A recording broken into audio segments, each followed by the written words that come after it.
What's up, guys? Welcome back to the Poker Vlogs.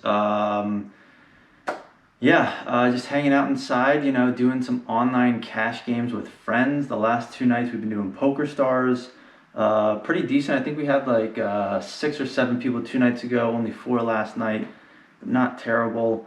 Something to pass the time, keep it interesting. But we're going to do some hand review from those nights. Had some interesting hands, so I thought I'd go over those. Am I wearing a face mask right now? Yes. Is that a sewing machine in the background? Also, yes. COVID-19, but poker face. You got it when you're playing with friends. You got the Zoom going. You got to have. Anyways, we're just gonna jump into the hands, I guess. If you guys are enjoying the content, though, please consider giving this video a thumbs up and subscribing. Would really help out the channel. But anyways, let's just get right to it. So we are playing a 10,000 chip max buy-in.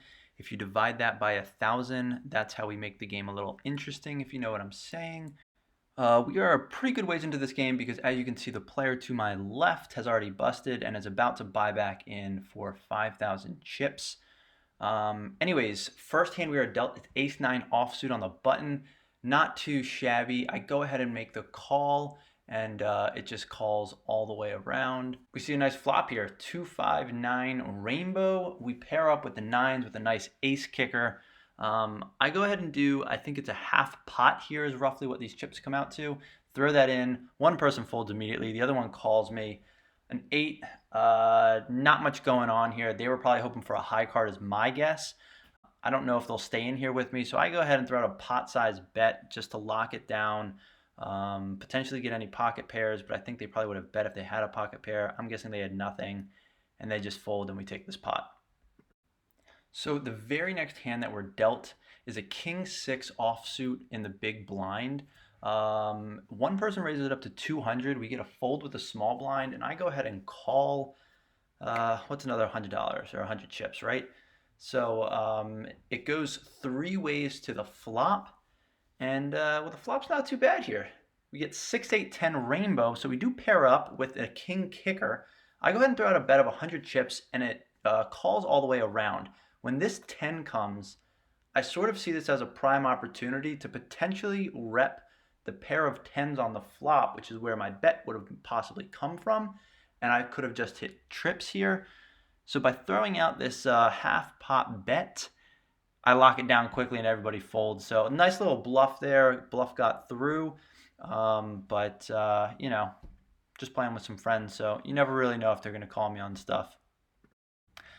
All right, so very next hand, ace-2 offsuit in the small blind. If I can limp in with this, I don't mind it. Normally I'd like these to be suited at least, but still connected, and we do have the top card there. The flop comes 10-10-6. It's crazy that there's 2 10s again on the board. Not super ideal, so I'm just going to throw out a c-bet of 100 since I still have a top card here with the ace. It ends up just calling all the way around. So we go to the turn. The turn's the jack, and it doesn't do anything for me, doesn't improve anything. Don't have any potential straight draws with the ace-2. I'm not suited. Nothing is really hitting here. The only thing I can hope for is like an ace pair on the river. So I just go ahead and fold it once someone bets, and that's just kind of the end of this hand. Again, the very next hand, we're on a nice run good here. We get dealt the jack-queen offsuit. I decided to raise it up to 200. I'll switch it up every now and then, whether or not I call or raise it up. That way we get the pot size up to a hefty 800, less the rake, which is a little inconvenient. Anyways, we go to a flop 4 ways here. It is a beautiful jack 9-9. I do really like this as we are in the button. So first person checks. Then we see a bet of 300. They're not going to get me off this just because I do have top pair with a queen kicker. So I go ahead and make the call. We go to the turn 2 ways now, heads up. The turn comes the 10 of clubs. So now we have 2 diamonds, 2 clubs, but this allows us and extends us to an open-ended straight draw, which is fantastic. Interestingly, he goes ahead and checks here. At this point, I'm not 100% sure what he has. I don't see him having much. Being in the big blind, and just the type of player he is, I think he might potentially have like ace king or king queen. Um, but other than that, I'm not really sure why he would have bet 300 and then checked. So I just go ahead and check it through, just so we can see the river card. Hope that he doesn't have like trips here or something like that. Anyways, the river comes. It is the king. We hit our straight, which is fantastic. Um, Unless he has ace queen, we should be good here. So interestingly, he actually throws out a bet of 100. Now, I'll say that maybe only one or two of my friends really have a good understanding of making like some sort of bet relative to the pot size, and what your hand is. If you're going to throw out a bet of 100, you might as well check just to see what I have first and if I'm going to make a bet or not. Anyways, when he bets 100 at this point, I'm thinking that he probably has king X, maybe ace king. So decently strong hand, but he doesn't have the queen to connect on the straight. So he hit his pair and has top pair, but I have the queen to complete the straight. So at this point, I'm thinking I probably have this in the bag. I go ahead and throw out a bet of half pot.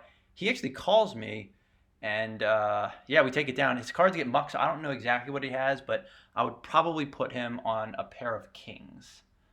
Maybe he had king jack, so he could have potentially hit the jack as well. But either way, we take it down, and we're moving on to the next hand.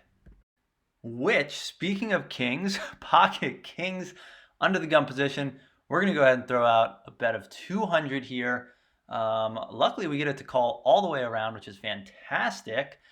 We see queen jack, not ideal, just in case there's any queens out there. They just hit a set. It checks, so I go ahead and throw out a half pot bet, hoping to get some people to fold. We do unfortunately get one caller, so it makes me a little nervous, but the turn comes, four of hearts, nice brick card here. He does bet 5,600. 5,600? What is going on here? No, I'm just kidding. So as soon as he bet 5,600, we were obviously video calling with each other, and he was like, no. So he meant to put in a bet of 500, and I guess mistyped and ended up doing 5,600. So at this point, I'm kind of thinking probably doesn't have the queen. If he had the queen and bet 5,600, he might have let it stand. But at the same time, even if I didn't know that he made a mistake or whatever, I probably would have made the call for 500 chips. I mean, I definitely would have. Two queens and a jack. I have kings, and well, I'm thinking, he could be on ace queen. He could be ace king, ace X something. He could just have like a suited connected pair, or just suited connectors. So I would have called him anyways. So I did end up taking down the pot. I called him. As you can see here, we take down the pot. We're up to 20,000 chips. He's down to 9,000. I do give him back 5,000 chips. All right, a couple of orbits later, we were dealt 5-jack offsuit in the small blind. Not ideal, but I go ahead and actually make the call. Someone raises it up to 200. I make the call for 150 more. We go ahead and see the flop four ways here. The flop comes 2-jack-7 rainbow. We hit the jackpot, if you know what I mean. We have top pair. 5 isn't a great kicker, but either way, we go ahead and do a c-bet of 200. We get one to call. The initial raiser folds, and then the button ends up folding as well. So we do go to the turn heads up. The turn comes to 10. Not much going on here. If they pair up on the 10, not a big deal. We throw out a half pot bet and get called. So that's a little interesting. Now, the river comes, and I don't really like this. 7, 9, 10 jack. A potential opportunity for a straight here. Because of this, he did call me. He could have a pocket pair. Or he could just have, ace, king, queen, some high card with some other X card. I go ahead and just check on the river just to see if he's going to bet anything, with the intent of potentially check folding if he did decide to throw out a decent sized bet. He ends up just checking as well. His cards get mucked, so I don't know what he had, but we take it down, so I'll take that one. All right, this next hand I'm in the small blind. We're dealt 10 queen offsuit. The first person here folds. The button goes ahead and calls with 100. I just go ahead and make the call to 100 as well, seeing as they're not suited. Someone could have higher cards than I do, but we just go ahead and play it, opening up our range a little bit as we are up right now. The flop comes, fantastic, rainbow 10-jack ace. We pair up with the 10s. Ace-jack not great, however, seeing as how we have the queen, we do have a gut shot straight draw. So not too bad. We go ahead and just do a c-bet of 100. One person folds, the other one makes the call, and we go to the turn heads up. The turn could not get any better. We get the king, we hit the straight right here. We go ahead and throw out a bet of 236, just half pot, hoping that he'll call. The value bet works. He ends up making the call, and we go to the river. Once again, heads up. The pot is at 919. The river comes the 4 of clubs. Now remember back when I said that it couldn't get any better with the king of clubs? Well, it could have if it was like a king of diamonds or king of hearts or king of spades, because at this point, he could potentially have hit the flush. Now, I don't really put him on a flush here, so I go ahead and actually bet a pot-sized bet just to try to either get him off of a flush, as long as he doesn't have the queen of clubs, let's say. But I do also have the straight.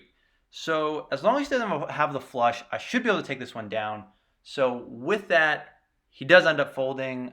His cards are mucked, and we take down the pot. All right, if you've stuck with me this far, strap in, because this is a doozy. So we're in the small blind out 7-king offsuit. Open up, everybody just kind of limps in. I go ahead and make the call for $50 more. We see the flop, it's Jack 10 Queen. Not bad. We have an open-ended straight draw here, which is fantastic.